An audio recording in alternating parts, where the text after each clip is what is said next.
ശ്രീ ഗുരുഭ്യോ നമ. ജ്യോതിഷ തീർത്ഥം ചാനലിലേക്ക് ജ്യോതിഷത്തിൽ വിശ്വാസവും താല്പര്യമുള്ള എല്ലാവരെയും സ്വാഗതം ചെയ്യുന്നു. 2026 ജൂൺ മാസം 2-ന് മഹാവ്യാഴമാറ്റം സംഭവിക്കുകയാണ്. വ്യാഴം അതിൻ്റെ ഉച്ചക്ഷേത്രമായ കർക്കിടകത്തിലേക്ക് ജൂൺ മാസം 2-ാം തീയതി സംക്രമിക്കും.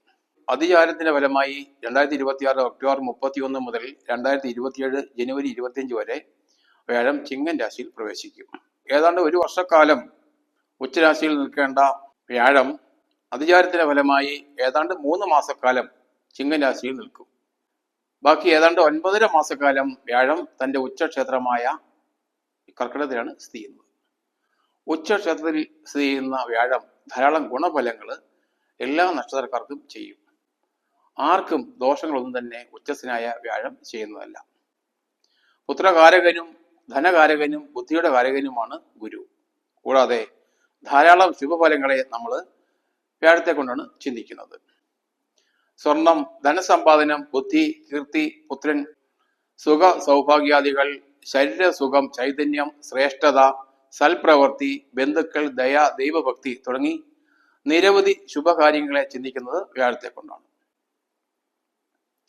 ശുഭഫലങ്ങൾ ധാരാളം പ്രദാനം ചെയ്യാനുള്ള ഗ്രഹമാണ് വ്യാഴം എന്ന് നമുക്ക് അറിയാം.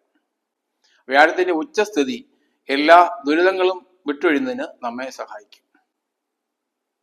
മിഥുനക്കൂറിൽ ജനിച്ചവർക്ക് വ്യാഴത്തിന്റെ ഉച്ചസ്ഥിതി മൂലം എന്തൊക്കെ ഗുണഫലങ്ങൾ ഉണ്ടാകുമെന്ന് പരിശോധിക്കുകയാണ് ഈ വീഡിയോയിലൂടെ ചെയ്യുന്നത്. മകീരം, അര, തിരുവാതിര, പുണർതം, മുക്കാല് എന്നീ നക്ഷത്രങ്ങളാണ് മിഥുനക്കൂറിൽ ഉൾപ്പെടുന്നത്. ഈ കൂറുകാരെ സംബന്ധിച്ച് ഉച്ചസ്ഥനായ വ്യാഴം സ്ഥിതി ചെയ്യുന്നത് 2-ാം ഭാവത്തിലാണ്. 2-ാം ഭാവത്തിലെ വ്യാഴത്തിന്റെ ചാരഫലം വളരെ അനുകൂലമാണ്. വ്യാഴത്തിന്റെ 2-ാം ഭാവത്തിലെ ഭാവഫലവും ആശ്രയഫലവും ചാരഫലവും ഒക്കെ വളരെ അനുകൂലമാണ്. ധനം, വിദ്യ, ക്രയവിക്രയങ്ങള്, നിധി, നിക്ഷേപം, ഐശ്വര്യം, പാണ്ഡിത്യം ഇതൊക്കെ നമ്മൾ 2-ാം ഭാവം കൊണ്ടാണ് ചിന്തിക്കുന്നത്. ഈ കൂറുകാരെ സംബന്ധിച്ച് വ്യാഴം സ്ഥിതി ചെയ്യുന്നത് 2-ാം ഭാവത്തിലായതുകൊണ്ട് ഈ പറഞ്ഞ കാര്യങ്ങൾക്കൊക്കെ വലിയ ആധിക്യം അനുഭവപ്പെടും. ധനപരമായ നേട്ടം ഈ കൂറുകാർക്ക് തീർച്ചയായും അനുഭവപ്പെടും. അതുപോലെ എല്ലാവിധ സുഖ അനുഭവങ്ങളും ഇവർക്ക് വന്നു ചേരും. ശത്രുക്കൾ മൂലമുള്ള ദുഃഖ ദുരിതങ്ങളൊക്കെ തീരെ ഇല്ലാതെയാവും. ധാരാളം ഭാഗ്യാനുഭവങ്ങൾ വ്യാഴത്തിന്റെ 2-ാം ഭാവത്തിലെ ഉച്ചസ്ഥിതി മൂലം മിഥുനക്കൂറുകാർക്ക് അനുഭവത്തിൽ വരുന്നതാണ്.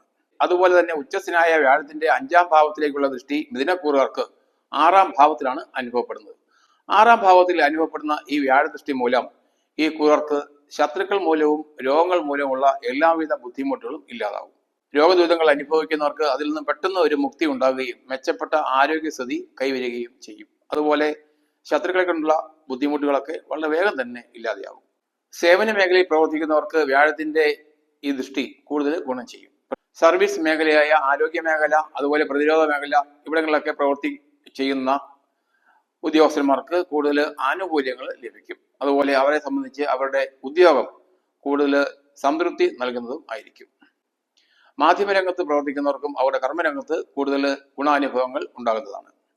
വ്യാഴത്തിന്റെ 7-ലേക്കുള്ള ദൃഷ്ടി ഈ കൂറുകാർക്ക് അനുഭവപ്പെടുന്നത് 8-ാം ഭാവത്തിലേക്കാണ്. 8-ാം ഭാവം എന്ന് പറയുന്നത് മഹാവ്യാധികളെയും മരണത്തെയും വിഘ്നങ്ങളെയും ഒക്കെ ചിന്തിക്കുന്ന ഭാവമാണ്. ഈ ഭാവത്തിലേക്ക് ഉച്ചസ്ഥനായ വ്യാഴത്തിന്റെ ദൃഷ്ടി മൂലം ഈ ഭാവം കൊണ്ട് അനുഭവപ്പെടുന്ന ദോഷ ദുരിതങ്ങളൊക്കെ ഇല്ലാതാവും. അഥവാ 8-ാം ഭാവം കൊണ്ട് ഈ കൂറുകാർക്ക് അനുഭവപ്പെട്ടിരുന്ന എല്ലാവിധ ബുദ്ധിമുട്ടുകളും വ്യാഴത്തിന്റെ ഉച്ചഭാവത്തിലെ സ്ഥിതി മൂലം ഇല്ലാതാവും. വളരെ കാലമായി രോഗദുരിതങ്ങൾക്ക് ചികിത്സ ചെയ്തു വരുന്ന ഈ കൂറുകാർക്ക് അതെല്ലാം വളരെ പെട്ടെന്ന് തന്നെ അവസാനിപ്പിച്ച് മെച്ചപ്പെട്ട ആരോഗ്യസ്ഥിതിയോടെ കഴിയുവാനുള്ള അവസരം ഉണ്ടാകും.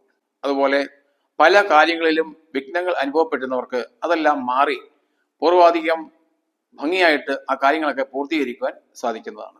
പല വിധത്തിലുള്ള തടസ്സങ്ങൾ മൂലം പകുതി വഴിയിൽ ഉപേക്ഷിച്ചു പോയ കർമ്മ പദ്ധതികളൊക്കെ പുനരുജ്ജീവിപ്പിക്കുവാനും അതെല്ലാം പൂർത്തീകരിച്ച് കൂടുതൽ വിജയങ്ങൾ നേടുവാനും ഈ കൂറുകാർക്ക് അവസരമുണ്ടാകും. അതുപോലെ തന്നെ നിഗൂഢ ശാസ്ത്രങ്ങൾ പഠിക്കുവാൻ ആഗ്രഹിക്കുന്നവർക്കും അനുകൂല സമയമാണ്. വൈദ്യം, ജ്യോതിഷം തുടങ്ങിയ രംഗങ്ങളിലൊക്കെ പ്രവർത്തിക്കുന്നവർക്ക് അവരുടെ പഠനരംഗത്ത് കൂടുതൽ മികവ് പ്രകടിപ്പിക്കാൻ സാധിക്കും.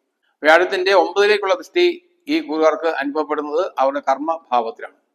കർമ്മഭാവത്തിലേക്ക് ഉച്ചസ്ഥനായ വ്യാഴത്തിന്റെ ദൃഷ്ടി കർമ്മഭാവത്തിന് കൂടുതൽ പുഷ്ടി നൽകുന്നതാണ്. കർമ്മരംഗത്ത് കൂടുതൽ ഉണർവ് അനുഭവപ്പെടും. പുതിയ പുതിയ തൊഴിൽ മേഖല കണ്ടെത്തുവാനും അവിടെയൊക്കെ വിജയിക്കുവാനും ഈ കൂറുകാർക്ക് കഴിയുന്നതാണ്. പുതിയ തൊഴിൽ അന്വേഷിക്കുന്നവർക്കും അനുകൂല സമയമാണ്. കർമ്മരംഗത്ത് ഒരു പ്രൊമോഷൻ ആഗ്രഹിക്കുന്നവർക്ക് അത് ഉടൻ തന്നെ ലഭിക്കും. 10ാം ഭാവത്തിലേക്കുള്ള വ്യാഴദൃഷ്ടി മൂലം കൂടുതൽ സൗഭാഗ്യങ്ങൾ ഈ കൂറുകാർക്ക് അനുഭവപ്പെടും. മാതാപിതാക്കൾക്ക് കൂടുതൽ സൗഖ്യം അനുഭവിക്കാൻ ഇടവരും. അതുപോലെ തന്നെ കുടുംബ സ്വത്തുക്കൾ ലഭിക്കാനുള്ളവർക്ക് ആ സ്വത്തുക്കളൊക്കെ ലഭിക്കുന്നതിന് അനുകൂല സമയമാണ്. സർക്കാർ ജോലി ആഗ്രഹിക്കുന്നവർക്ക് ഈ വ്യാഴത്തിന്റെ ഉച്ചത്തിലുള്ള സ്ഥിതി മൂലം സർക്കാർ ജോലി ലഭിക്കുവാൻ സാധ്യതയുണ്ട്.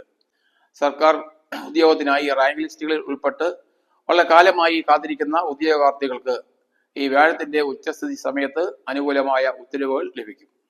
സർക്കാർ ജോലി ചെയ്യുന്നവർക്ക് കൂടുതൽ പ്രൊമോഷനുകളും അധികാര സ്ഥാനങ്ങളും ലഭിക്കുവാൻ സാധ്യതയുണ്ട്.